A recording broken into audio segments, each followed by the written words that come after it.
Time to pull up a chair. We've got another great story for you today in the rLounge. Are you with the bride or the groom? Today in the rLounge, we're picking sides. Am I the a-hole for refusing to sit at the kids' table at my brother-in-law's wedding? My, female 28, husband, male 30, and I were invited to my husband's brother's wedding in the new year. For some context, we do not live in the same country as his family. We live in the US and they live in the UK, and we are trying to save for a house. So we really weren't planning on going on a holiday this year. Wedding is in July of 2024. Truth be told, I'm rather excited for this trip. I love his family in the UK, but my husband is stressed as it's going to cost us a lot of money, upwards of $5,000 including flights, hotel at the wedding venue, trains, etc.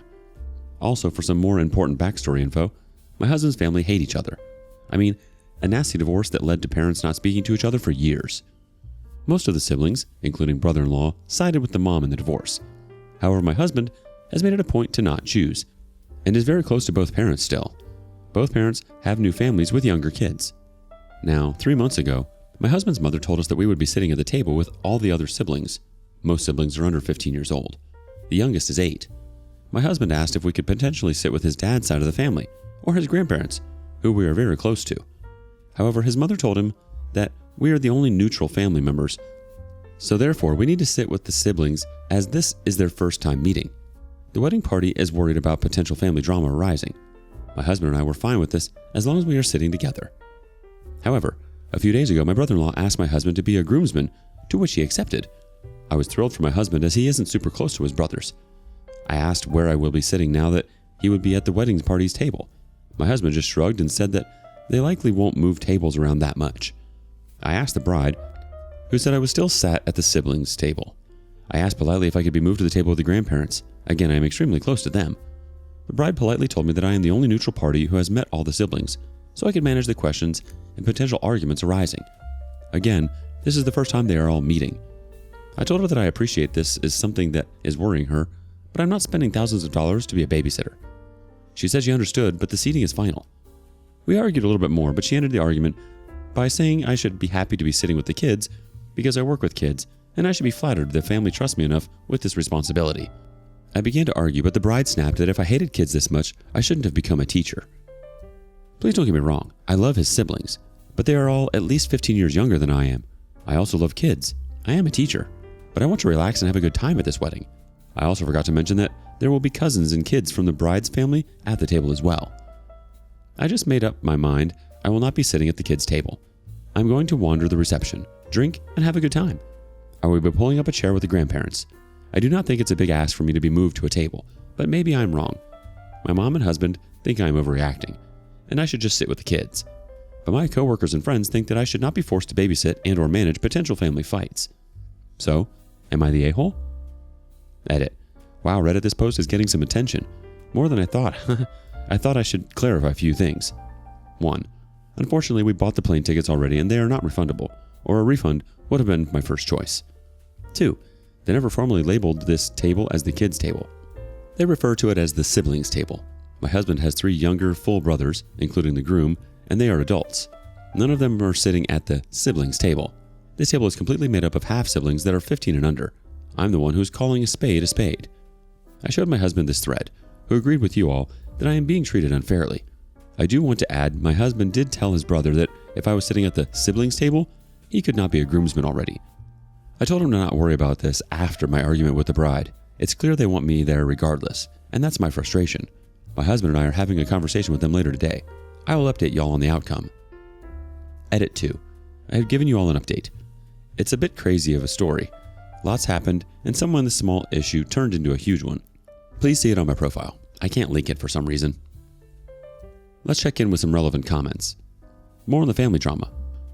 The whole family situation is complicated. The bride's family also hates each other. We got eloped for this reason. Too much drama. Could you just eat there and not go back to that table after? I did debate this, but my fear is I would be blamed if anything happened to the kids if I left them. Who the F has a kids table at a wedding instead of kids sitting with their parents? You aren't the first person to say this. I think it's because the kids are all technically siblings. I should clarify they never formally said kids table. They said table with the siblings and the siblings' cousins to me. I read between the lines.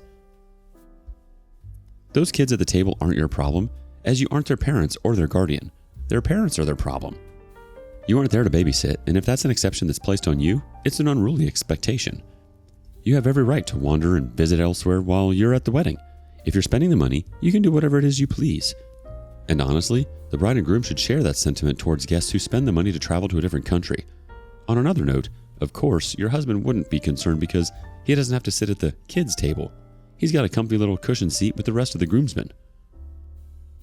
Update post, December 10th, 2023, the next day. I cannot link my original post. I am sorry about that. But for those who have been following, my post is still up. Alright, first of all, I want to thank you all for the support and advice on my original post. I read every single response.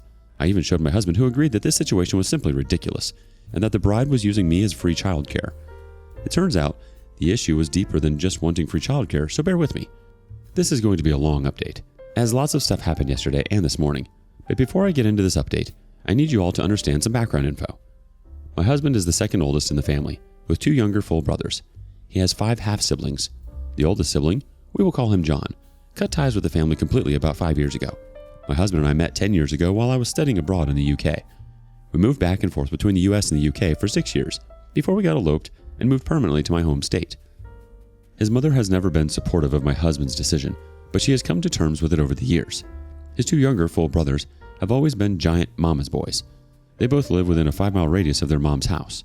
My husband is very good at setting boundaries with his family, which has led to tension between him, his mother, and brothers.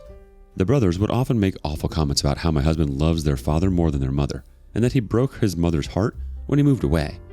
His brothers have never outright been rude to me, but it is blatantly obvious that I am not in their inner circle. I don't want to get into the nitty-gritty details of all the fights between my husband and his father, his mother, and his brothers. But to sum it up, his brothers 99% of the time choose the mom. I mean, Christmas, birthdays, family vacations, etc. The other 1% of the time usually ends up with someone making an inappropriate joke about the divorce, followed by a massive blow-up, to which my husband gets in the middle, trying to solve the problem. My husband and I mostly spend time with my family, as they are close by, but when we do visit his family, we try to divide our time with each family fairly. The bride and groom are very close with the mother, so close that the bride has asked my husband's mother to walk her down the aisle.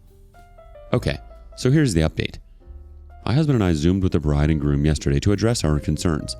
For those who told me to just sit at the table because they are likely stressed at the wedding planning, I helped plan my sister's wedding, so I know moving one seat is not a big deal, and I only asked because my husband wasn't sitting with me anymore. The bride just said that she confirmed with the rest of the family that the siblings will all be under my care during the reception. I asked if it would just be my husband's siblings, to which my brother-in-law said, "We don't know yet. There are other family members coming and cousins who might want to sit with their cousins." I would then say, "So this is the kids' table," and my brother-in-law would say, "That's not important." I finally asked, "Are you going to blame me if any family drama comes up?" My brother-in-law just said, "That's why you're there, to prevent family drama." So you were all right about that. Okay, Reddit, this is where things got interesting. For those who said we were being punished, bingo. The bride adds my mother-in-law into the chat. She tells me to stop being selfish, and that if I had a problem with being at the siblings table, it's clear I have a problem being in the family. She also said, if I'm not willing to mediate potential family-related questions and problems that might arise, I clearly do not care about my brother-in-law and his bride, and that I want to create problems on their big day. My husband was shocked and asked what makes her say that. My mother-in-law says that it's clear I have been manipulating my husband away from her family. She accused me of siding with his father in the divorce, and that ever since my husband met me, we have been spending more time with his father's side of the family. I want to mention that their divorce happened almost 20 years ago, and we rarely talked to his father. Her only evidence to this accusation was that I am not willing to openly side with her. I was completely shocked by these accusations. My husband said that these accusations were rude and inappropriate, and demanded my mother-in-law apologize, or he will be cutting her off like John did. Mother-in-law started crying. The bride chimed in that we never included them in our wedding, we eloped, and that this was my opportunity to prove myself as a dedicated member of the family. Obviously, this blindsided me as I genuinely had no idea they felt this way. I always go above and beyond for Christmas and birthday gifts. When we visit, I ensure I dote on their children, and I always take the ladies of the family out for ladies' brunch. I can understand our wedding situation is upsetting, but if my mother-in-law had voiced this to us 4 years ago, we would have hosted a small ceremony or family celebration. My mother-in-law adds that since I wasn't willing to deal with the family drama at our wedding, I should be willing to deal with it for my brother-in-law. I just sat there, jaw on the floor. My mother-in-law snapped, saying she knew the type of person I was from the second I excluded her from her son's wedding, and I'm a selfish manipulator who wanted to steal her son from her and destroy her family.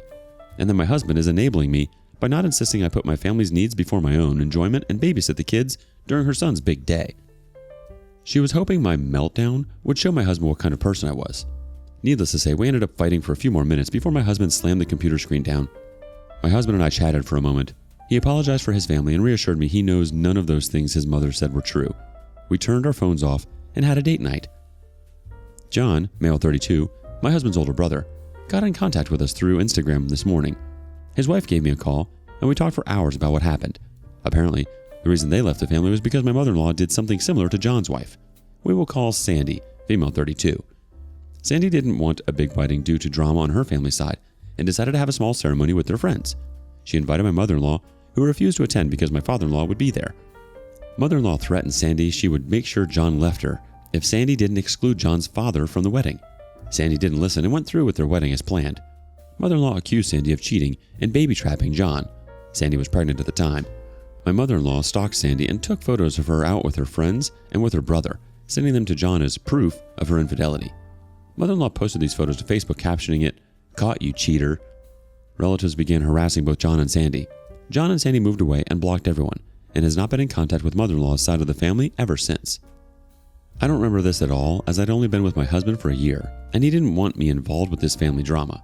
Obviously, I feel awful that this happened to John and Sandy, but they assured me they forgive both me and my husband. Long story short, Sandy and John are still in contact with the father, how they found out about our situation. John and my husband had a long phone call this morning, to which my husband apologized for enabling his mother. My husband has gone no contact with his mother and brothers for now, and we are going to use our trip to visit my old friends from university and visit John and Sandy. I'm really excited to meet them. For those who made it this far, thank you for reading. This small problem ended up revealing a much larger issue. I'm very thankful for this community for pushing me to push back. Sometimes I can be a little shy and over-forgiving. Looking back, the signs were all there and I just ignored them. I'm very hurt as I really want to have a relationship with my husband's family, but I know I deserve better. Wow. Nothing like a family eating itself from the inside out.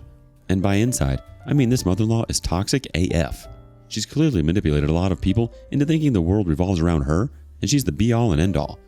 I'm sorry you had to deal with all of that drama. Your sister-in-law and your mother-in-law were clearly trying to push you out and push you to the limit. But it just backfired on them. I mean, yes, they got what they wanted. You aren't coming to the wedding now, and for some reason, that proves a point to them, but it only means that they're going to actually have to find childcare now. The no contact is probably the smartest move the two of you could make for yourselves. It's clear your mother-in-law isn't interested in anyone staying neutral. What do you think? Thanks for joining us today. Don't forget to like, subscribe, and click that notification bell before you leave. We'd love to hear your thoughts on today's topic, so feel free to leave a comment. See you next time in the rLounge.